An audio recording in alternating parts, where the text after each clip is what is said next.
የውስጥ ህሊና ኃይል ሀብት ለማግኘት እንዴት ልትጠቀምበት ትችላለህ? የገንዘብ ችግር አለብህ። መሰረታዊ ፍላጎቶችህን እንኳን ለመሸፈን ካቃተ በረከት የተሞላበት ኑሮ ሊኖር እንደሚችል ውስጥ ህሊና ገና አላሳመንከውም ማለት ነው።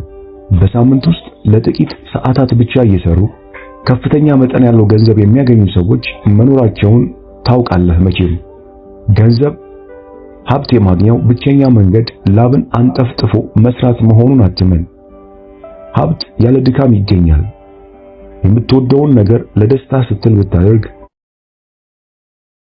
ባለጸጋ ነው የምትሆነው። በአመት $75,000 የሚከፈለው የአንድ ካምፓኒ ስራ አስፈጻሚ ወዳጅ አለኝ። ይህ ሰው ከእርሱ የተሻለ የሥራ ልምድ ካላቸው ነባር ሰራተኞች የበለጠ ክፍያ ሊያገኝበት የቻለው ሚስጥር ውስጥ ህሊናውን ማሳመን በመቻሉና የሥራ ፍቅር ስላለው ብቻ ነው። ሰዎች ብዙውን ጊዜ ኪሳራ ሲገጥማቸው ተስፋ ይቆርጣሉ።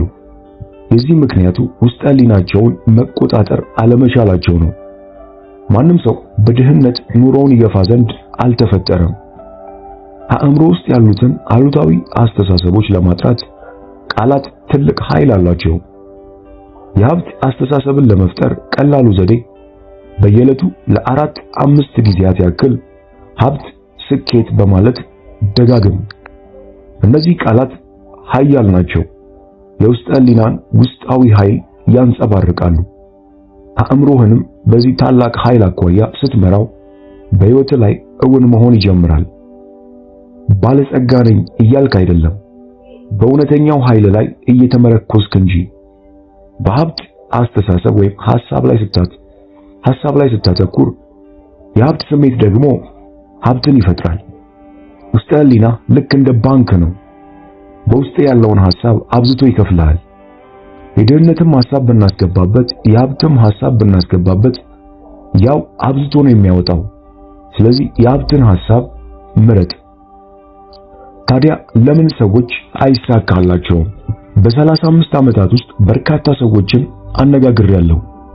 ከነርሱ ውስጥ አብዛኞቹ ለሳምንታት እኔ ሀብታም ነኝ፣ ባለጸጋ ነኝ እያልኩ በየዕለቱ ብደጋግምም ምንም ጠብ ያለልኝ ነገር አላገኘውም የሚል ቅሬታ አቅርበውልኛል። የእነዚህ ሰዎች መሰረታዊ ችግር የሚያስቡትና በውስጣቸው ያለው ስሜት የተለያየ መሆኑ ነው።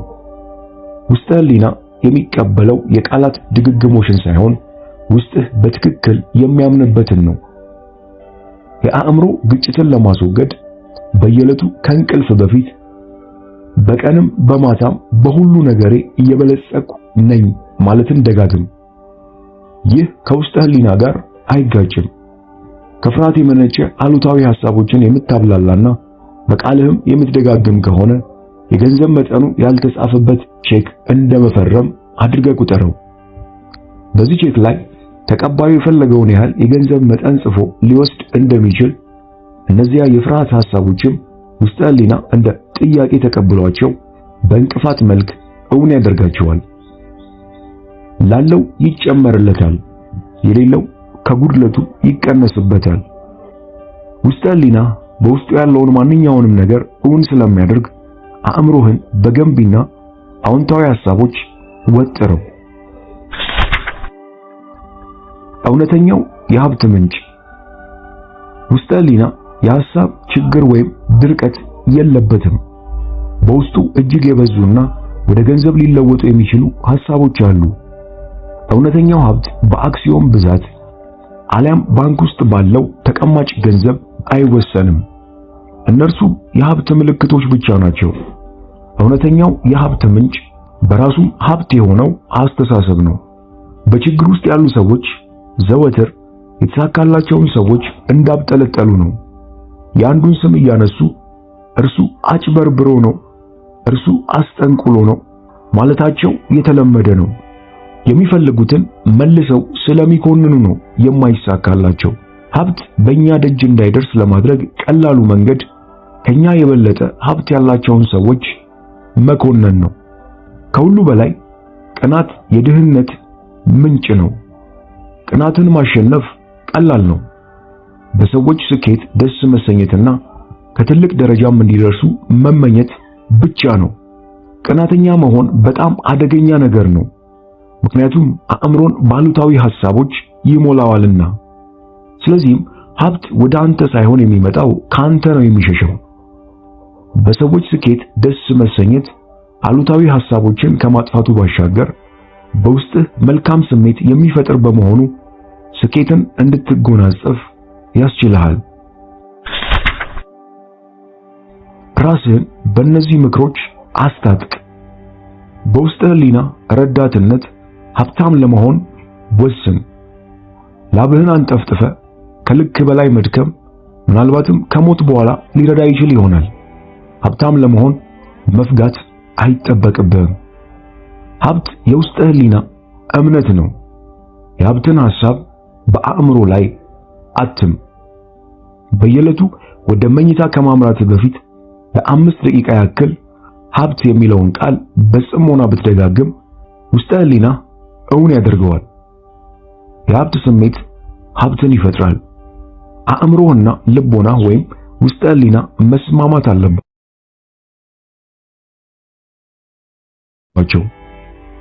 በአእምሮ ውስጥ የሚመላለሰው ዋና ሐሳብ የሀብት እንጂ የድህነት ሊሆን አይገባም። ንግዴ እየተሻሻለ ነው፣ በሀብት ጎዳና ላይም እገኛለሁ ብለህ በመደጋገም ንግድህን ማሻሻል ትችላለህ። ወደ አእምሮ ባንክ የሀብትና የስኬት ሐሳቦችን ብታስገባ ውስጥ ህሊና ከፍ ያለ ወለድ ነው የሚያስገኝልህ። እውነተኛ የሀብት ምንጭ አእምሮ ወይም አስተሳሰብ ነው። ቅናትና ምቀኝነት የሀብት ጉዞን የሚያደናቅፉ ትልቅ ጋሬጣዎች ናቸው። ሀብታም እንዳትሆን እንቅፋቱም በገዛ አእምሮ ውስጥ ያለው ሐሳብ በመሆኑ በመልካም አስተሳሰብ ግንቡን ደርምሰው። ሀብታም የመሆን መብት አለ። የተፈጠርከው በተድላ ለመኖር ነው። እዚህ ያለኸው በቁሳዊም ሆነ በመንፈሳዊ ረገድ እንድትበለጽግ ነው። ገንዘብ መለዋወጫ ነው። ገንዘብ ፍላጎትን ማሟያ ብቻ ሳይሆን የሀገር ኢኮኖሚያዊ ጤንነትንም የሚመለከት ነው። ደም በሰውነታችን ውስጥ በአግባቡ ሲሰራጭ ጤነኛ እንደምንሆነው ገንዘብም በህይወታችን ውስጥ በአግባቡ በነጻነት ሲዘዋወር ኢኮኖሚያዊ ጤና ይኖረናል። ሰዎች ገንዘብን መሰወር፣ በሳጥን ውስጥ ቆልፈው ማስቀመጥ ሲጀምሩ የኢኮኖሚ ጤናቸውም ይቃወሳል። ቀደም ባሉት ጊዜያት ሰዎች የተለያዩ ነገሮችን በገንዘብነት ይገለገሉ ነበር። አሁን ግን በሁሉም ሰዎች ዘንድ ተቀባይነት ያላቸው ኖቶችና ሳንቲሞች በመገበያያነት ያገለግላሉ።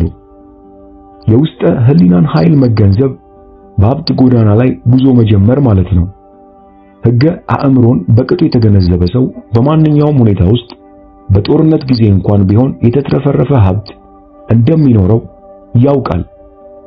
ለዚህ ምክንያቱ ገንዘብ በህይወቱ ውስጥ በነጻነት እንደሚዘዋወር በውስጥ ህሊናው ማመኑ ነው። በአንጻሩ ግን መርሳት የሌለበት ነገር ከሁሉ በላይ ገንዘብን ያለመጠን ማፍቀር አቅልን ማሳቱ ነው። ኃይልንና አቅምን በአግባቡ በኃላፊነት ስሜት መጠቀም ያስፈልጋል። ከገንዘብ ፍላጎት ተጨማሪ ለአእምሮ ሰላም፣ ለደስታ፣ ለፍቅር፣ ለሙሉ ጤንነት መሻት ያስፈልጋል። ገንዘብን ብቸኛ ዓላማ ማድረግ የተሳሳተ ምርጫ ነው።